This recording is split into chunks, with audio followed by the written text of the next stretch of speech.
हूँ और मैं पूरे भारत का धन्यवाद करता हूँ। लेकिन हाउ वाज योर रिएक्शन जब अनिल जी ने आपको ये फिल्म सौंपा? पहले तो मुझे मुझे फ़ख्र की बात लगी, क्योंकि देखिए जैसा मैं कह रहा था कि गदर अपने आप में इट्स नॉट अबाउट नंबर्स, एक दर्जे वाली फ़िल्म है। उसमें एक ग्रैंडर है, एक वैल्यू सिस्टम को रिप्रेजेंट करती है। तो I felt very very honoured कि Anil ji considered me as a composer who could, जो उसके इमोशनल ग्रेविटास को जस्टिफाई करे। और फिर हमारे सेशंस शुरू हुए एंड आई थिंक बहुत स्मूथली काम हुआ अनिल जी, कहीं पर भी कोई भी it was a very very very very smooth feeling to do the entire music. अच्छा मिठू, खैरियत गाने में शायद ही ऐसा कोई होगा ऑडियंस में जो जिनके आंखों में आंसू नहीं आए हैं और उसमें डांस नहीं है, पूरा वेरी सोलफुल सॉन्ग बैकग्राउंड। तो उसके बारे में कुछ बताएंगे कि व्हाट वाज योर चैलेंजेस? देखिए खैरियत वाज द फर्स्ट, जो पहला मेरा जो ओरिजिनल गाना जो मैंने रिकॉर्ड किया गदर 2 के लिए, सबसे पहले जो मैंने गीत इनको पेश किया वो खैरियत था।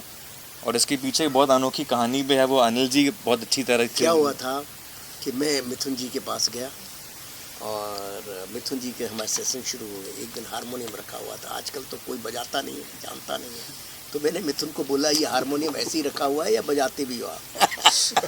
तो ये मुस्कुरा गए और वहाँ से अपनी कुर्सी हल्के हल्के सलटाते सलटाते खींचते खींचते हारमोनियम के पास ले आए। वो कब हटाया और टंग टंग टंग करके इन्होंने कुछ शुरू किया। एक नोट्स बजाए, कुछ जो नोट्स बजाए वो नोट मुझे इतने अच्छे लगे कि ये क्या गदर का गाना आपने पहला बनाया है? बोले हाँ।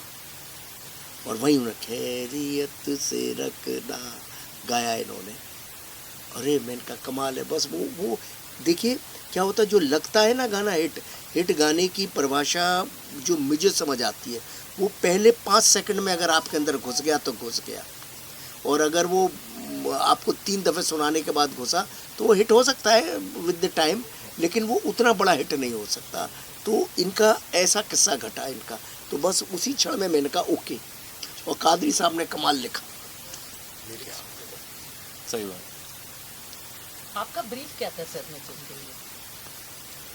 ब्रीफ मेरा यही था, मैंने मिथुन को बोला कि देखो भाई ये गदर 2 है, गदर तो सब जानते ही थे, और गदर के करैक्टर्स की कहानी को आगे बढ़ा गया, तारा सकीना जीते की कहानी को आगे बढ़ाया है, और 2 गाने मैं पहले यूज़ कर रहा हूँ, मैं निकला और उड़ जा काले कावां।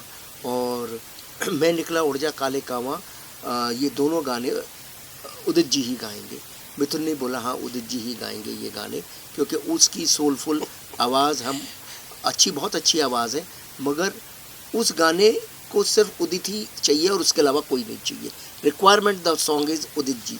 और बहुत कुछ हो रहा था कि उदित जी जैसे होते ही है फिल्म, जैसे अनिल शर्मा नहीं है, सनी देओल नहीं है, उदित नारायण नहीं है, फिल्म लाइन में तो ऐसे ही चलता है ना, क्या ये ख़त्म हो चुके हैं, इनकी कहानी ख़त्म हो गई है, तो अब सब शुरू हो गई उदित जी की कहानी। तो ये तो बरसा रहे हैं माल अभी। ये देखिए सब उल्टा बोल रहे हैं, इनको ये डर लगता है कि कहीं पैसे मैं ना मांग लूं।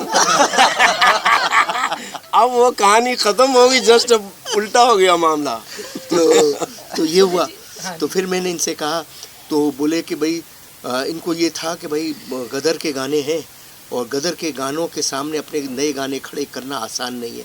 तो इन्होंने हमारी इनमें बेसिक बात हुई कि गदर के गानों को हम एज इट इज़ ही रखेंगे, कुछ चेंज नहीं करेंगे। जो आजकल जैसे लोग बनाते हैं, कोई भी गाना बना लेते हैं, पुराने गाने को रिप्राइज़ करते हैं और रिप्राइज़ वर्जन होता है। आप जब पुराने गाने को ले रहे हो तो उसकी आत्मा को लो ना। आप फालतू में एक मुखड़ा लेके फालतू की 10-20 चीज़ें डाल दे तो उसका कोई मतलब नहीं है, वो गाने हिट होते ही नहीं है। वो गानों का कोई बहुत छोटा सा, क्योंकि हिट गाना तो जो बहुत से रिप्राइज वर्जन बने वो ख़त्म भी हो गए, लेकिन ओरिजिनल गाने आज तक भी चल रहे हैं। तो ये तय हो गया। इन्होंने भी खुद कहा हाँ मैं वही करूँगा, बस उनका साउंड नहीं करूँगा और वर्डिंग्स भी हम चेंज नहीं करेंगे, क्योंकि Anand Bakshi can not be replaced. Who can replace Anand Bakshi? तो वही रहा और उदित जी भी वही रहेंगे, अलका जी भी वही रहेंगी। ये सारी चीज़ें करके इनके लिए बड़ा चैलेंज था, नई साउंड को लाना, नया सब कुछ करना, ये किया। और इनके सामने ऑलरेडी एक बड़ी लकीर खड़ी थी। देखिए इनके लिए बहुत, जैसे हमारे लिए था कि गदर खड़ी थी, गदर 2 बनाना, इनके लिए भी सामने एक बड़ी लकीर खड़ी थी कि गदर के गाने खड़े हुए थे, उनके सामने अपने गानों को खड़ा करना, नए गानों को आसान नहीं था।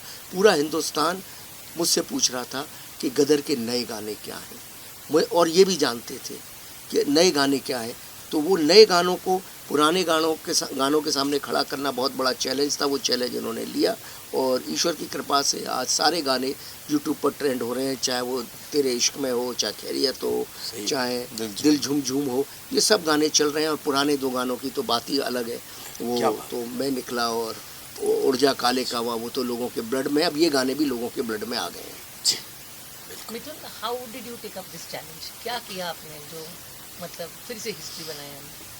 देखिए, आई थिंक चैलेंज, जीवन के चैलेंज से बचने के लिए मैं संगीत करता हूँ, क्योंकि जब मैं अपने स्टूडियो में प्रवेश करता हूँ तो वो मेरे लिए सुकून का पल है। वो I look forward to that, कि दुनिया के कलेश से मैं दूर होकर और अपना संगीत कर सकूँ।